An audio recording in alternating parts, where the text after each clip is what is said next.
नमस्कार, बाखबर में आपका स्वागत है। मैं हूं राघवेंद्र सिंह। आज हम बात करेंगे भाजपा के सदस्यता अभियान पर। दरअसल बीजेपी का नारा है संघम शक्ति, संगठन में ही शक्ति है और इसीलिए वो संगठन पर जोर देती आई है। लेकिन पिछले कुछ सालों की बात करें तो भाजपा के संगठन को लेकर भी सवाल खड़े होते हैं और सदस्यता अभियान को लेकर भी सवाल खड़े होते हैं। आपको बता दें कि देश भर में भाजपा के 18 करोड़ से ज़्यादा सदस्य हैं और इस बार जो लक्ष्य है उसमें 10 करोड़ सदस्य बनाने का रखा गया। इसका मतलब कि 10 करोड़ सदस्य और इसमें प्लस होंगे, यानी अभी तक ये आंकड़ा 18 करोड़ का है, ये इस हिसाब से बढ़कर 28 करोड़ हो जाएगा। इस पूरे मुद्दे पर विस्तार से बात करेंगे कि आखिर बीजेपी का ये जो सदस्यता अभियान है वो किस दिशा की तरफ जा रहा है, पुरानी भाजपा और नई भाजपा में क्या फ़र्क है। पहले भाजपा के सदस्य कम थे लेकिन संगठन की शक्ति बहुत ज़्यादा थी, अब सदस्य बहुत ज़्यादा हैं और पिछले दिनों देखने को आ रहा है कि संगठन की शक्ति में वो बात नज़र नहीं आती जिसके लिए भाजपा जानी जाती है। चर्चा शुरू करें उसके पहले ये भी सुनेंगे कि मध्य प्रदेश भाजपा के अध्यक्ष विशुदत्त शर्मा क्या कहते हैं। आपको बता दें कि इस पूरी चर्चा में हमारे साथ रहेंगे, स्काइप पर रहेंगे वरिष्ठ पत्रकार साथी श्री देवदत्त दुबे जी, टेलीफोन पर रहेंगे श्री सामाजिक कार्यकर्ता श्री रमेश सिंह जी और स्टूडियो हमारे साथ जुड़ेंगे वरिष्ठ पत्रकार साथी योगीराज योगेश जी। चर्चा शुरू करें उसके पहले सुनते हैं विशुदत्त शर्मा क्या कह रहे हैं। का हमारा जो अभियान है ये सदस्यता का अभियान, जिसे संगठन पर्व के तौर पर संगठन पर्व 2024 इसकी शुरुआत भारतीय जनता पार्टी ने देश के अंदर शुरू की है। एक अखिल भारतीय कार्यशाला संगठन पर्व सदस्यता अभियान 2024 को लेकर दिल्ली के अंदर संपन्न हुई। सम्मानीय राष्ट्रीय अध्यक्ष जेपी नड्डा जी ने और देश के गृह मंत्री अमित शाह जी, हमारे राष्ट्रीय संगठन महामंत्री आदरणीय बीएल संतोष जी, उन्होंने पूरे देश की कार्यशाला को संबोधित किया। मध्य प्रदेश भारतीय जनता पार्टी की जो कार्यशाला है सदस्यता अभियान 2024 को लेकर, ये 21 तारीख को इसी कार्यालय में संपन्न होगी। और इस सदस्यता अभियान को लेकर इस प्रदेश की कार्यशाला में जो अपेक्षित हमारे कार्यकर्ता हैं, प्रदेश के कोर ग्रुप से लेकर प्रदेश के पदाधिकारी, संभाग के प्रभारी, एक बड़ी कार्यशाला सदस्यता को लेकर भारतीय जनता पार्टी 21 तारीख को ये कार्यशाला आयोजित करेगी।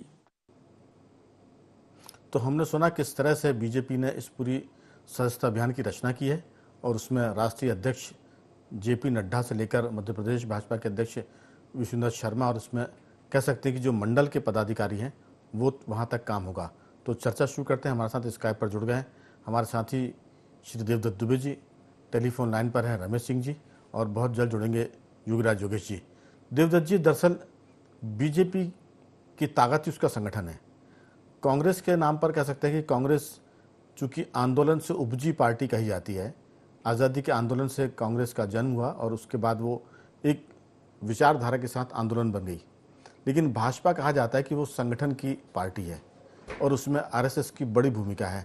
अब इसमें सवाल ये कि अगर बीजेपी संघ और भाजपा के संगठन को ही महत्व देती है तो ये जो मिस कॉल के मेंबर है, मिस्ड कॉल से जो मेंबर बनते हैं, कई बार तो उनको पता नहीं होता कि जिसको मेंबर बना दिया गया है वो भाजपा के सदस्य बन गया, क्योंकि लोग मोबाइल लेते हैं और एक किसी नंबर पर मिस कॉल कर देते हैं और वो मेंबर बन जाता है। लेकिन कई बार ऐसे लोगों को देखा हमने कि वो इलेक्शन के दौरान भाजपा के खिलाफ ही काम करते दिखते हैं, भाजपा के खिलाफ वोट डालते हैं।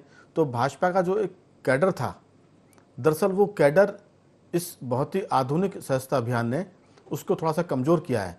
संख्या तो बढ़ गई उसमें, बीजेपी दुनिया की सबसे बड़ी राजनीतिक पार्टी बनकर उभरी है, लेकिन संगठन के मामले में वो जनसंघ, फिर जनता पार्टी और फिर बाद में भारतीय जनता पार्टी बनने के बाद उतनी असरदार नहीं दिख रही। खासतौर से हम पिछले 8 सालों की बात करें, 5 सालों की बात करें, बीजेपी के सदस्य तो बहुत ज़्यादा हैं लेकिन जब वोट पड़ने की स्थिति आती है तो उससे भी कम का रेशो जाता है। ये चिंताजनक है। मध्य प्रदेश में आपको याद होगा कि 1 करोड़ से ऊपर के सदस्य बताए गए थे, लेकिन जब उसकी छांटबीन होती है, छटाई होती है तो वो 70-80 लाख तक आके अटक जाते हैं। अभी जो मध्य प्रदेश का आंकड़ा उसमें ये कि पिछले बार मध्य प्रदेश में 95 लाख सदस्य बने थे। अगर 95 लाख सदस्य बने थे तो फिर हम कह सकते हैं कि नगर निगम के चुनाव में बीजेपी कैसे हार गई। इसका मतलब कि संगठन कहीं ना कहीं कमज़ोर है, संख्या में ज़्यादा है, कागज़ पर मजबूत है और ग्राउंड जीरो पर वो कमज़ोर है। आपकी राय, भाजपा की जो सदस्य संख्या है ये कितनी आपको लग रहा है कि असरदार होगी और कितनी कागज़ पर असर बनाएगी? देवदत्त जी। जी, जो अंतर किसी प्रोडक्ट के क्वालिटी और क्वांटिटी में होता है, वही मुझे लगता है कि अब भाजपा में देखा जा रहा है कि भाजपा जब शून्य पर थी, जब उसने संघर्ष शुरू किया था, तब ऐसे समर्पित कार्यकर्ता थे कि उस समय की सत्तारूढ़ दल कांग्रेस से टकराते थे, न डरते थे, न झुकते थे और विपरीत परिस्थितियों में पार्टी को विजय दिलाते थे। उस समय के जो भाजपा के जनप्रतिनिधि हैं, वो जी। आज भी देखो तो आप उनकी चर्चाएँ सुनने को मिलती हैं, ना उन्होंने कभी दल बदला, ना कुछ हुआ। लेकिन जैसे-जैसे बीजेपी बढ़ती गई, बढ़ाने के मोह में कहें या उसमें कि वाह-वाही की विश्व की सबसे बड़ी उससे क्या है, यदि वो कई बार पेड़ की खजूर की कहानी भी याद आती है कि आप कितने बड़े हो जाओ यदि पंछी को छाया नहीं। यदि आपके संगठन में अनुशासन नहीं आया, आपके कार्यकर्ताओं में समर्पण नहीं आया, तो आपके उस बड़े होने का क्या फायदा। लेकिन भाजपा को जिस तरह से मौका मिला पूरे देश में, दुनिया में, इस समय वो सबसे बड़ी पार्टी के रूप में है। और ये जो पिछली बार बहुत सारी मामलों में छीछा लेदर हुई पार्टी की सदस्यता को लेकर, कहीं मिस्ड कॉल में अपराधी सदस्य बन गए, तो फिर जिनका परीक्षण हुआ उसमें संख्या कम हो गई, एक फोन से 2-2, 3-4 मिस्ड कॉल कर दिए गए। तो इस बार हालांकि जो आज पत्रकार वार्ता में प्रदेश अध्यक्ष जी ने कहा है कि बहुत सारी वो चीजें सुधार रहे हैं, तो उसको ट्रेस करेंगे यदि कोई अपराधी बना और वो दोबारा मिस्ड कॉल करता है तो हम उसको भी ट्रेस करेंगे। लेकिन जैसे पहले गुरु कहते थे अपने यहाँ के जानकर और पानी पियो छानकर, ऐसा किया जाता था। तो भाजपा पहले जिस शुचिता की बात करती थी उसमें पार्टी से जोड़ने के लिए व्यक्तिगत चाल चरित्र चेहरा भी देखा जाता था। लेकिन अब जब प्रतिस्पर्धा की होड़ में शामिल है पार्टी, तो इस तरह की कोई बात अब देखी नहीं जा रही। और पार्टी विद द डिफरेंस का जो नारा था पार्टी का, अब तो वो सब एक जैसे ही हो गए। वो खासकर जिस तरह से भाजपा ने दल बदल को बढ़ावा दिया, अन्य दलों के नेता भाजपा में आए, तो उसके बाद अब वो अलग पहचान तो रही नहीं पार्टी की। लेकिन पार्टी की एक पहचान जरूर बन गई कि वो इस समय देश का सबसे बड़ा दल है, उसकी सदस्य संख्या ज्यादा है। और इस बार राघवन जी एक और सावधानी बरती है। पिछली बार जो लक्ष्य रखा था उससे जब करीब नहीं पहुंच पा रहे थे तो बहुत आलोचना हो रही थी, मीडिया उछाल रहा था। तो इस बार बड़ी चतुराई से प्रदेश अध्यक्ष जी ने कहा कि अभी हमने लक्ष्य तय नहीं किए हैं, जब जिलों से लक्ष्य आ जाएंगे कि वो अपने अपने जिले में कितने सदस्य बनाएंगे, तब हम प्रदेश का लक्ष्य तय करेंगे। और मुझे लगता है आज जो बैठक है बुधवार को पार्टी की, जिसमें लगभग सभी बीजेपी से जनप्रतिनिधि और पदाधिकारियों को बुलाया गया है, उसमें बहुत कुछ तय हो जाएगा कि पार्टी कितने लक्ष्य को लेके चल रही है। तो लक्ष्य जैसा कि आपने भी कहा दो है, एक तो संख्या बढ़ाना और एक जो समर्पित कार्यकर्ताओं की टीम। अन्यथा इतने कार्यकर्ताओं के होने के बावजूद कई वार्डों में, बूथों में ऐसा देखने में आया कि जितने सदस्य थे उसमें आधे कम वोट मिले पार्टी को। अभी भी कई जगह ऐसा होता है कि 95 लाख सदस्य थे और उनका एक एक परिवार यदि 4-4, 5-5 वोट का था, तो पार्टी को तो दरअसल देवदत्त जी, जिस ढंग से मिस्ड कॉल्स के जरिए मेंबर बनाए जाएंगे, तो जो भी आंकड़ा तय होगा उसको हमने पूरा करने का तो फर्जी प्रबंध पहले ही कर दिया है। हम कितना भी बड़ा आंकड़ा तय कर लें, मिस्ड कॉल में वो बन जाएंगे मेंबर। तो ये बातें ज़रूर है कि बहुत सावधानी बरती है, लेकिन सिस्टम तो वही है मिस्ड कॉल वाला। अब मिस्ड कॉल से तो कई बार ऐसा होता है कि थोड़ा ख़राब शब्द है, उसे अन्यथा ना लें, लेकिन जैसे कोई अवैध संतान होती है उस तरह का मामला हो जाएगा। हम उसको देख नहीं रहे, हम उसको जान नहीं रहे, उसके चरित्र को नहीं पता, वो मिस्ड कॉल से मेंबर हो गया बीजेपी का, और जैसे मेंबर बनता है वो आंकड़े में जुड़ जाता है कि 20 करोड़, 16 करोड़, 25 करोड़। तो हमने तो लक्ष्य कितना भी रख लिया जाए, 100 करोड़ का लक्ष्य अगर रखा जाएगा तो वो उसकी भी पूर्ति हो जाएगी, क्योंकि हमने उसके तरीकों के ईजाद कर लिया ना कि किस तरह से हम करेंगे। तो तरीके पर सवाल है। बीजेपी की जब देखभाल कर मेंबरशिप होती थी तो आप देखिए कि बीजेपी के सदस्य कम होते थे, लेकिन वो पार्टी के पक्ष में माहौल बनाने में वो सदस्य बड़ा काम करते थे। अब एक चीज़ और आ गई है उसमें कि 50 के पार वाले सदस्यों को तरजीह कम मिल रही है। अब देखिए, हमारे साथ योगीराज जी भी जुड़ गए हैं। दरअसल योगीराज जी, सारा मामला ये कि बीजेपी का संगठन वो माउथ पब्लिसिटी के मामले में बड़ा माहिर था। कांग्रेस भी कहती है कि दिग्विजय सिंह से लेकर राहुल गांधी सब लोग बोलते हैं कि भाजपा जो है वो माउथ पब्लिसिटी बहुत तगड़ी करती है और उससे निपटना बड़ा मुश्किल है। बीजेपी के जो कार्यकर्ता सड़क चौराहे पर बात करते थे और कांग्रेस का या अपोजिशन के आरोपों का वो काउंटर करते थे, जवाब देते थे, अब वो जो भाजपा की फौज है वो नज़र नहीं आती। इसलिए देखिए आपकी कम्युनिस्ट और कांग्रेस के जो अटैक होते हैं, चाहे वो सोशल मीडिया पर हो चाहे वो प्रिंट मीडिया किसी पर हो, उसमें बीजेपी काउंटर नहीं कर पा रही है। 240 की संख्या लोकसभा में है भाजपा की, गठबंधन की संख्या 292 है, लेकिन फिर भी भाजपा परेशान दिखती है। ये वो सच है जिसको आप स्वीकार करें तो भी वो सच माना जाएगा और नहीं करेंगे तो भी माना जाएगा। आपकी राय कि ये जो सारा मामला है वो सदस्य संख्या वाला, सदस्य बनाने के तरीके वाला, वो जो भी पार्टी अपना है वो उनका अपना मामला है, लेकिन जिस ढंग के मेंबर आ रहे हैं उनकी पार्टी की विचारधारा के प्रति समर्पण कम है। एक तरह से पार्टी का इस्तेमाल करने की नीयत उनकी ज़्यादा होती है। आपकी राय? बिल्कुल आप ठीक कह रहे हैं राघवेंद्र जी। किसी भी राजनीतिक दल में कार्यकर्ता, समर्पित कार्यकर्ता की कमी बहुत लंबे समय से महसूस की जा रही है और भारतीय जनता पार्टी भी उससे अछूती नहीं है। आप संख्या बढ़ा लें, फौज बढ़ा लें, उससे कुछ हासिल होने वाला नहीं, लेकिन वो संख्या और फौज कागज पर बढ़ रही है। वो अगर जमीनी तौर पर बढ़े तब भी ठीक है। मैं वही कह रहा हूँ कि ऐसी कागजी संख्या से भी कुछ होने वाला नहीं है। आपने तो पन्ना प्रमुख भी बना दिए और अर्ध पन्ना प्रमुख भी बना दिए चुनाव में, लेकिन जब लोग मैदान में गए तो ना पन्ना मिला, ना हीरा मिला, ना कुछ नहीं मिला वहाँ। तो ये जो आप जिस तरीके के आंकड़े की जो बाजीगरी कर रहे हैं वो पार्टी के लिए नुकसानदायक ही होती है। क्योंकि है क्या कि आज जिसका जिक्र अभी हाल आपने किया, बहुत महत्वपूर्ण बात है कि भारतीय जनता पार्टी का कार्यकर्ता कांग्रेस और वाम दलों के कार्यकर्ता के आरोपों के जवाब नहीं दे पा रहा। अब मान लो आपके पास करोड़ों कार्यकर्ताओं की फौज है तो वो किस काम की? जो पार्टी की रीति नीति है, जो पार्टी के प्रिंसिपल हैं, जो पार्टी के सिद्धांत हैं, जिस विचारधारा को लेकर भारतीय जनता पार्टी चल रही है, उस विचारधारा की बात भारतीय जनता पार्टी का कार्यकर्ता नहीं करेगा। उससे ज़्यादा तो सोशल मीडिया पर दूसरे अन्य वर्ग के लोग उससे ज़्यादा काउंटर कर जाते हैं, कांग्रेस का और वामपंथियों का। तो ये जिम्मेदारी किसकी है? इस बात की भी मॉनिटरिंग होना चाहिए। ये जिम्मेदारी नरेंद्र मोदी की है, क्योंकि मोदी के नाम पर सब हो रहा है।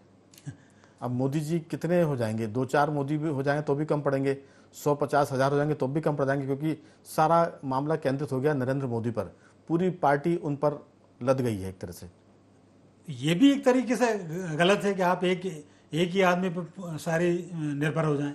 जैसे एक समय पूरी क्रिकेट टीम ही सचिन तेंदुलकर पर निर्भर हो गई थी। वो खेल गए तो मैच जीत गए, नहीं तो हारना तो तय है ही। तो ये जो स्थिति बनी है भारतीय जनता पार्टी में, ये ठीक नहीं है। नरेंद्र मोदी का आपने जिक्र किया, पूरे कैंपेन में नरेंद्र मोदी ने, चाहे विधानसभा का कैंपेन हो चाहे लोकसभा का कैंपेन हो, जो भारतीय जनता पार्टी की रीति नीति है, जो एक विशेष वर्ग को जो टारगेट भारतीय जनता पार्टी करती आई है, अकेले नरेंद्र मोदी ने उस वर्ग को टारगेट किया पूरे इलेक्शन में, जबकि पीएम का ये काम नहीं था, लेकिन पार्टी उन्होंने ऊपर रखी और टारगेट किया। भारतीय जनता पार्टी का छोटा छोटा कार्यकर्ता भी वो बात नहीं करता है। पता नहीं इसको क्या, वो ये मान के चलता है कि मुझे आने वाले दिनों में चुनाव लड़ना है, इसलिए मुझे तो सबको साथ लेकर चलना है। सबको साथ लेकर चलना है, लेकिन देश के लिए क्या ज़रूरी है ये भारतीय जनता पार्टी के कार्यकर्ताओं को समझना पड़ेगा। और चाहे आप सोशल मीडिया पर बात कर रहे हैं, चाहे चौक चौराहों पर बात कर रहे हैं, यदि कोई आपके विरोध में बात करता है, पार्टी के एंटी जाता है, देश के एंटी जाता है, तो उसको उसी भाषा में उसी जगह पर जवाब देना पड़ेगा। बिल्कुल, चाहे आप चौराहे पे बात करें, चाहे सोशल मीडिया पर बात करें। तो मुझे ऐसा लगता है कि इस बात की कमी ज़रूर भारतीय जनता पार्टी में खल रही है। क्योंकि वैसे इवन आप बात कर लें भारतीय जनता पार्टी के प्रवक्ताओं की भी, कई प्रवक्ता तो ऐसा रहते हैं जो ना विषय के बारे में पढ़ के आते, ना वो खुलकर बोलना चाहते। पता नहीं, उनको ये लगता है शायद हमारे वोट कम हो जाएंगे, हालांकि उसको टिकट मिलते ही नहीं, वो अलग बात है, लेकिन वो उसका एटीट्यूड ऐसा हो जाता है कि मुझे तो अब। दरअसल बात वही आती है कि पार्टी के प्रति समर्पण, विचारों के प्रति समर्पण जब नहीं होगा तो फिर आदमी खुद को सुरक्षित पहले बनाता है, पार्टी की चिंता बाद में करता है। एक कांग्रेस के नेता अक्सर कहते हैं कि पार्टी के तेल लेने आप मेरी चिंता करो। तो भाजपा के भीतर भी ऐसे कई कार्यकर्ता हैं जो भले ये न कहें कि पार्टी के तेल लेने, लेकिन उनका व्यवहार तो ही बताता है कि पार्टी तेल लेने गई, हमें अपना काम करने दो, हमें माल कमाने दो। बहुत सारी बातें अभी हम करेंगे, समय की थोड़ी सी लगता है कमी होगी, लेकिन एक बात मैं इसमें जोड़ दूं कि भाजपा का जो समर्पित कार्यकर्ता थे जिसकी उम्र 50 के आसपास थी उसको किनारे कर दिया गया। नए कार्यकर्ता जो मिस्ड कॉल से आए हैं वो सत्ता की परिक्रमा करते हैं और सत्ता से जितना लाभ लेना तो उतना लाभ लेते हैं। पार्टी सरकार में है तो सत्ता के साथ है, विपक्ष में तो अपने धंधे पानी में लग जाते हैं। इससे जो बीजेपी का समर्पित और खांटी कार्यकर्ता है वो उपेक्षित, उदास और अपने आप को हताश महसूस कर रहा है। इसलिए आप देखिए कि कांग्रेस के सवालों का उत्तर बीजेपी नहीं दे पा रही है। अब हर सवाल का उत्तर ना तो मोदी जी देंगे ना अमित शाह देंगे, लेकिन हमारे साथ रमेश जी जुड़ गए। रमेश जी, ये मोदी और अमित शाह की भाजपा है, इसमें मिस्ड कॉल से मेंबर बनते हैं। अब ये मिस्ड कॉल के मेंबर का पता नहीं होता कि इसके माई बाप कौन है।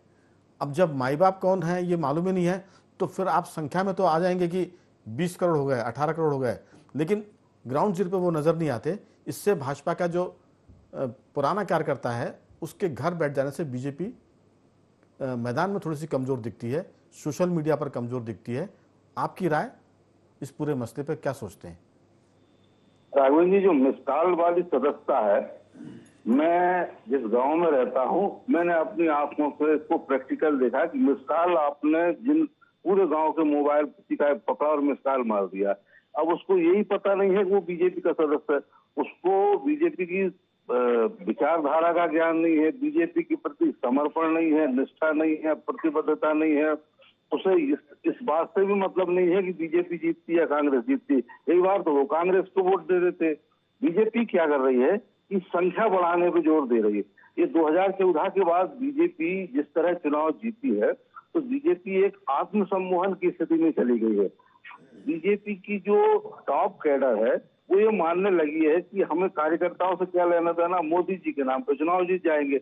लेकिन इस जो 2024 के लोकसभा चुनाव थे इसने उनको धरातल आगे खड़ा कर दिया और अब उनको ये लग रहा है कि ये समझ में आ रहा है कि जो जमीनी कार्यकर्ता है, जो वैचारिक प्रतिबद्धता का कार्यकर्ता है, जो पार्टी का निष्ठावान कार्यकर्ता है, जो कि पहले वो उसका कोई विकल्प नहीं है। पहले क्या होता था कि पार्टी की बैठकों में, पार्टी के कार्यक्रमों में जो लोग जाते थे तो स्वाभाविक है कि वो ही जाएगा। आप पैसे खर्च करके मोटरसाइकिल में पेट्रोल डलवा के, जिसकी निष्ठा है पार्टी के प्रति, विचारधारा के प्रति, तो वो पार्टी के सदस्य माने जाते थे, वो गिने चुने होते थे।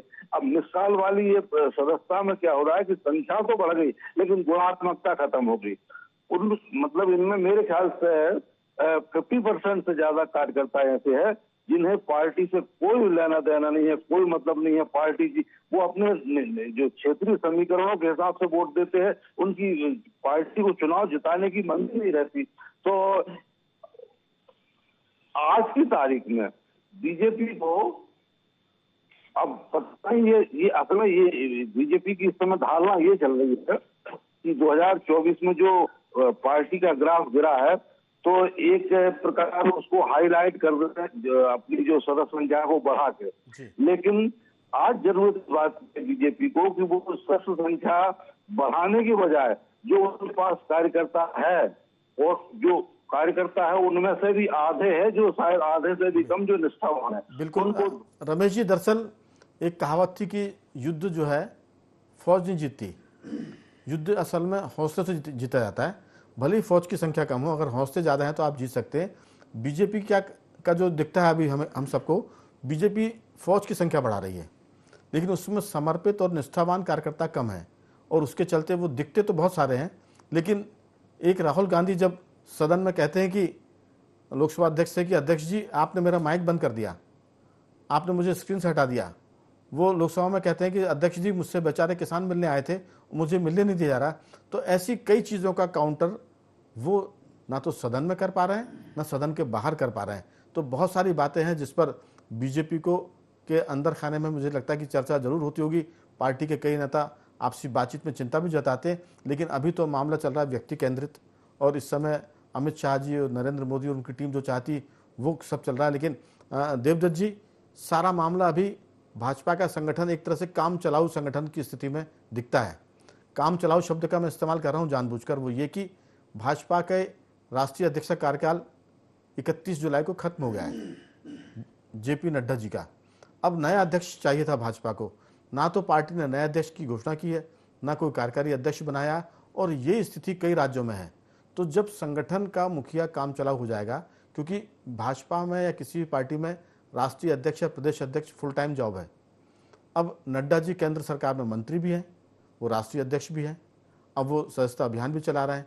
तो ऐसे में वो कहीं तो बेईमानी कर रहे होंगे, ना तो वो न्याय कर पा रहा है राष्ट्रीय अध्यक्ष के पद के साथ, ना वो न्याय कर पा रहे होंगे मंत्री पद के साथ, क्योंकि दिन में तो 24 ही घंटे होते हैं। आप कितने घंटे काम करेंगे? 25-26 घंटे तो हो नहीं सकते। आपकी राय किस ढंग से सोचते हैं? देखिए, यहाँ संगठन बड़ा है सत्ता से, लेकिन जिस तरह के हम देखते हैं व्यवहारिक जीवन के अनुसार सरकार ही बड़ी होती है, संगठन गौण हो जाता है। और जब जब किसी भी दल की सरकार होती है तो संगठन कमजोर हो जाता है, और जब विपक्ष में कर देता है तो संगठन मजबूत हो जाता है। कोई भी संघर्ष और उसी के ऊपर वही महत्वपूर्ण हो जाता है। तो इसी मनोदशा से भाजपा भी गुजर रही है कि उसके अभी संगठन के वो तेवर नहीं दिखते, वो कार्यप्रणाली नहीं दिख रही, वो कार्यकर्ताओं का समर्पण नहीं दिख रहा।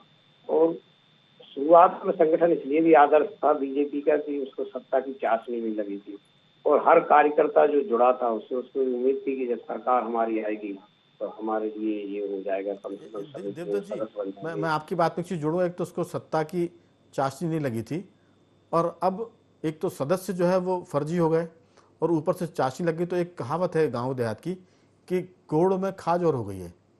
एक तो आपके पास सदस्य समर्पित नहीं बचे, ऊपर से सत्ता की उनको चाशनी लग गई है।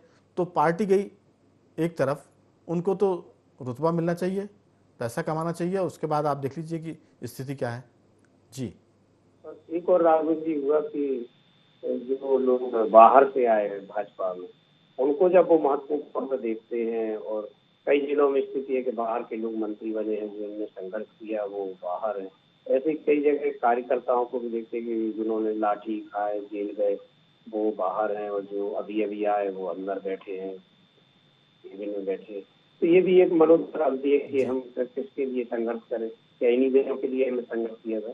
तो ये होता ही है जब जब दल सत्ता में आता है, तो चूंकि सबकी अपेक्षाएं पूरी हो नहीं सकती, और ऐसा कोई अब तक आदर्श अध्यक्ष किसी भी दल को मिला नहीं, तो मुखिया मुख्य चाहिए कि तर्ज पर काम कर सबका ध्यान रखें। तो राजनीति की जो कमजोरियां हैं, या जो कहें कि सत्ता के साथ जो कमजोरी आ जाती है, वो उससे भाजपा भी नहीं बच पा रही है। और भाजपा इसीलिए सबसे बड़ा दल होने के बाद भी वो मजबूती नहीं आई जो इतने बड़े दल के चाहिए। देवदत्त जी, एक बात और है इसमें कि भाजपा का जो कार्यकर्ता है वो सम्मान चाहता है, मान चाहता है। वो सत्ता की भागीदारी में उससे कोई मतलब तो, लेकिन इतना मतलब नहीं है कि सत्ता में भागीदारी नहीं मिले तो वो घर बैठ जाए। लेकिन अगर आप उसको मान सम्मान नहीं देंगे तो थोड़ा सा वो स्वाभिमानी भी है, एक आत्मसम्मान की भी उसको चिंता है। तो जो पिछले दौर का कार्यकर्ता था वो स्वाभिमानी था, आत्मसम्मान की चिंता करता था और पार्टी के लिए चने खाकर लड़ता था। अब वो वैसे कार्यकर्ता की लगता है कि कीमत थोड़ी सी घट रही है, और इसीलिए वो घर बैठ रहे हैं। और बीजेपी की संख्या योगराज जी बढ़ने के बावजूद वो ग्राउंड जीरो पर जब संघर्ष की स्थिति बनती है, चुनाव के दौरान प्रचार की स्थिति बनती है, तो वहाँ वो कमज़ोर नज़र आती है, क्योंकि आपने जो जुझारू कार्यकर्ता उसको घर बैठा दिया है। क्योंकि वो आपकी परिक्रमा नहीं लगा सकता, वो आपकी चरण वंदना नहीं कर सकता, वो आपके लिए चापलूसी नहीं कर सकता। तो भाजपा का कार्यकर्ता कुछ अलग किस्म का है, उसके साथ अगर आपने बिहेवियर ठीक नहीं किया तो वो घर बैठेगा, और नतीजे सामने आ रहे हैं। भले ही मध्य प्रदेश में 163 सीटें जीत गए हों, 170 के आसपास आप पहुंचने वाले हो, लेकिन लोकसभा में आपने 29 की 29 सीटें जीत ली हो, कहीं ना कहीं वो चीज़ खटक रही है जो कार्यकर्ताओं के स्वाभिमान को धक्का लगाती है। आपकी बहुत छोटी सी राय। असल में क्या है राघवन जी, आप जब श्रेष्ठ गुरु से दीक्षा लेते हैं तो आपका भविष्य भी उज्जवल होता है, और आप भी एक नई पीढ़ी तैयार कर पाते हैं। अभी हो रहा है कि भारतीय जनता पार्टी का वो कार्यकर्ता जो ठाकरे जी और खंडेलवाल और साहब और इन सब के ज़माने का था, उनकी गुरु दीक्षा सही हुई थी, और वो दीक्षा सही हुई तो अभी तक भारतीय जनता पार्टी ट्रैक पर चली गई। अब जो भारतीय जनता पार्टी के गुरु हैं, जो संगठन में जो नए कार्यकर्ताओं को प्रेरित कर रहे हैं, जो नए कार्यकर्ताओं की फौज तैयार करते हैं या नए कार्यकर्ताओं को दीक्षा दे रहे हैं, उनका खुद का कैरेक्टर ही ठीक ठाक नहीं रहता।